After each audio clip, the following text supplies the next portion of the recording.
Bonjour, bienvenue sur la Horde Sauvage en balade. Je suis Florence Alterman, capitaine de la Horde Sauvage qui s'est lancé le défi un peu fou de marcher 100 km au profit d'Oxfam. Nous devons récolter la somme de 1 750 € pour pouvoir participer et c'est comme ça que nos parcours ont vu le jour. Au départ, les parcours avaient pour objectif de nous aider à récolter des dons. Aujourd'hui, notre objectif se rapproche de plus en plus. Alors, pour te remercier de ta fidélité et des dons que tu as faits, voici donc un parcours pour bien commencer l'année. Aujourd'hui, je vais te parler d'un parcours de 21 km au départ de la place communale de Céroux.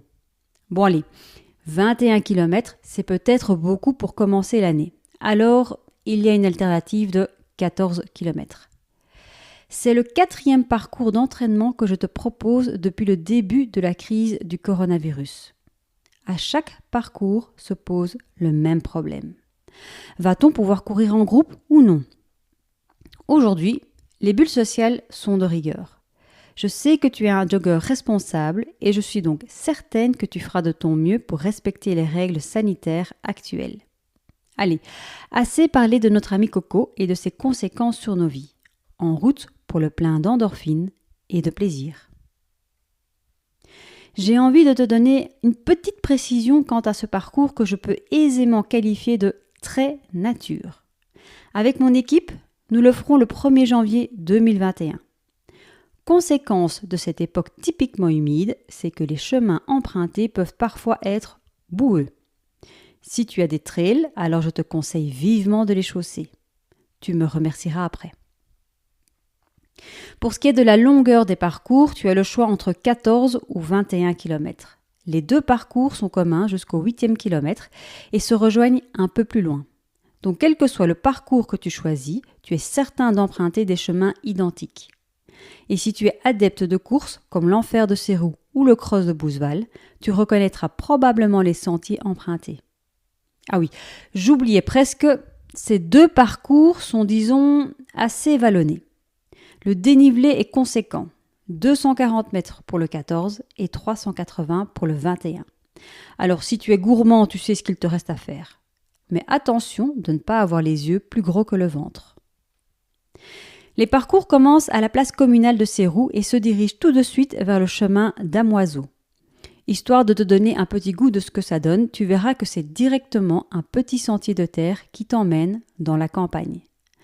Dans la région, difficile de passer sans admirer la tour de Moriansart, dont je t'ai parlé lors de mon parcours de mai.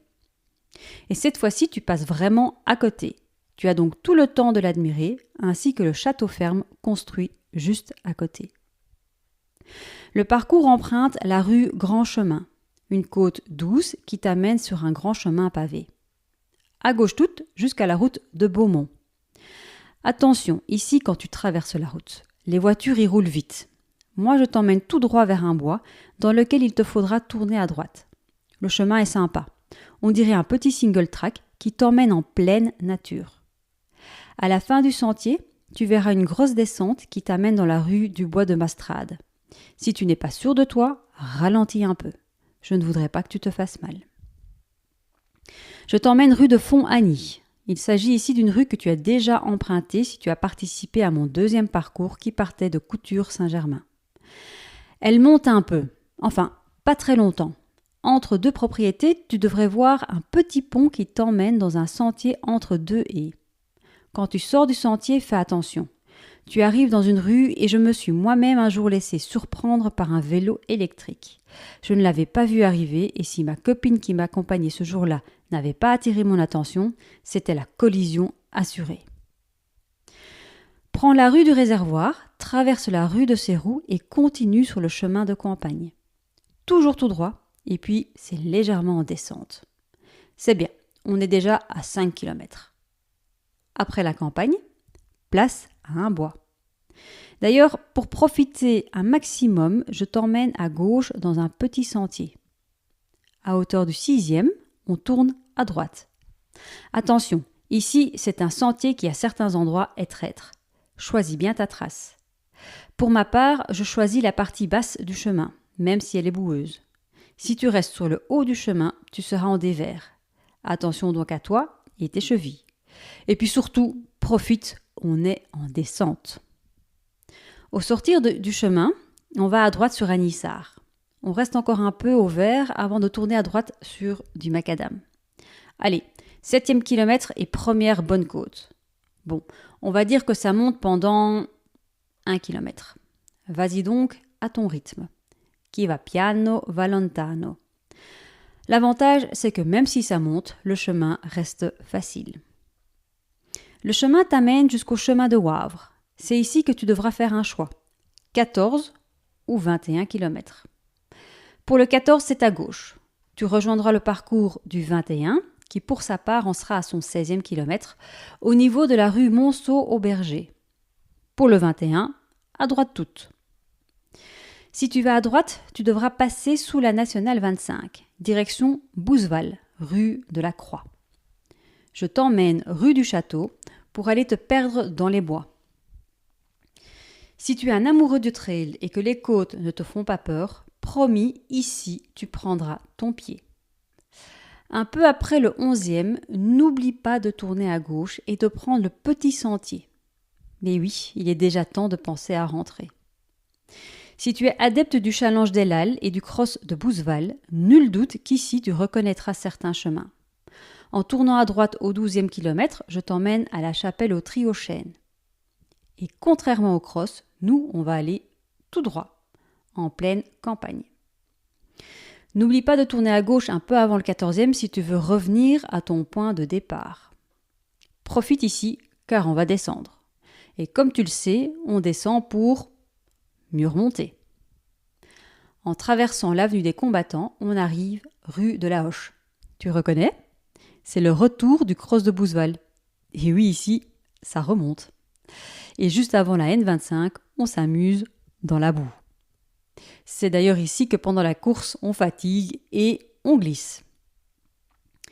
Passé la N25, j'ai appris qu'il y avait l'Arche, une ASBL qui accueille des animaux exotiques et qui ne peuvent plus être remis en liberté.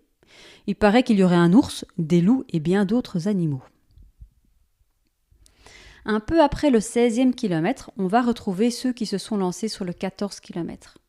Ensemble, nous allons donc prendre la rue du Point du Jour et ensuite le chemin de Couture.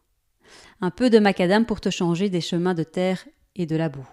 Enfin, pas pour longtemps, hein. Parce que non seulement je vais t'emmener sur des petits chemins maintenant et te faire traverser une prairie, mais en plus, une fois la route retrouvée, je te ferai tourner à gauche sur un petit pont, le sentier numéro 46, pour mieux retrouver la Gadoue. Bon, ici, petite précision. Tu en es soit au 17e, soit au 11e. Et ici, prends ton temps. Quand je dis Gadoue, c'est presque trop gentil. Au départ, reste à droite. Ensuite, va vers le centre de la Gadoue. Tu trouveras des rondins de bois sur lesquels marcher pour sortir de cet endroit pour le moins marécageux. Et puis, n'espère pas avoir les pieds secs ou propres en sortant de là, hein, c'est peine perdue. Je suis certaine que tu comprends maintenant pourquoi je te conseillais de mettre des trails. Au fait, j'ai encore une surprise pour toi. Et de taille. Une fois la boue passée, je te propose de grimper un mur. Enfin, pas un mur en briques, hein, mais une côte digne de Sierre-Zinal, où ta seule option, c'est de marcher. Enfin, si tu cours ce bout-là du parcours, tu m'appelles, hein, parce que même en VTT, j'ai été obligée de pousser le vélo. Mais bon, c'est la dernière grosse côte. Après la suite, c'est presque trop facile. On va prendre un sentier assez sec à droite et ensuite tourner à gauche pour rentrer. Rue Bois des Conins. La fin est proche. D'ailleurs ici, tu devrais reconnaître une partie de l'enfer de Sérou, car on va tourner à droite sur un petit pont en béton pour rentrer dans le bois qui nous amène au chemin du champ Mao. Et là, en tournant à gauche, tu devrais déjà pouvoir percevoir le clocher de l'église Notre-Dame du Bon Secours de Sérou. Il ne te reste plus qu'à laisser transporter tes pieds jusqu'à la place communale. Bravo, tu l'as fait. 14 ou 21, peu importe. Si comme moi tu commences ton année par un petit run, tu peux déjà te dire que ton année a bien commencé. D'ailleurs, j'en profite pour te souhaiter tout le meilleur pour 2021. Quelles que soient les conditions, je suis certaine que tu en feras une belle année, pleine de défis relevés. Si tu as aimé le parcours ou sa description, fais-le moi savoir. Et si tu veux que je te propose à nouveau des parcours, dis-le moi. Ça me fait plaisir de contribuer à tes entraînements en ces temps un peu particuliers. D'ailleurs, je planche sur un parcours du côté de Dijon. Mon ami Thierry m'aidera à le tracer pour ton plus grand bonheur et le mien. Et si tu veux que je te prévienne quand il est prêt, fais-le moi savoir et je te contacterai. À très bientôt sur les chemins en pleine nature et surtout, prends soin de toi.